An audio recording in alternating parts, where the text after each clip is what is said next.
Business में एक चीज बड़ी इंपॉर्टेंट होती है और उस चीज का नाम होता है सीईओ।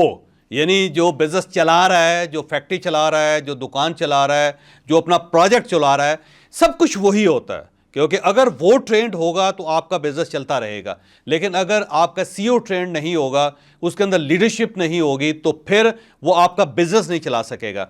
तो हम लाहौर में 26 अक्टूबर को एक सेशन कर रहे हैं और ये सेशन बड़ा दिलचस्प है। ये सेशन है कि जो सीईओ है उसके अंदर क्या क्या क्वालिटीज़ होनी चाहिए और वो अपनी किन किन क्वालिटीज़ को डेवलप करे और उसकी डेवलपमेंट के साथ उसका बिजनेस बढ़ेगा। ऐसा नहीं हो सकता कि सीईओ नालायक हो या वो कमज़ोर हो या उसका कोई प्रिंसिपल ना हो या उसने अपने विजन को ब्रॉड ना किया हो और उसके बावजूद आपका बिजनेस चल जाए।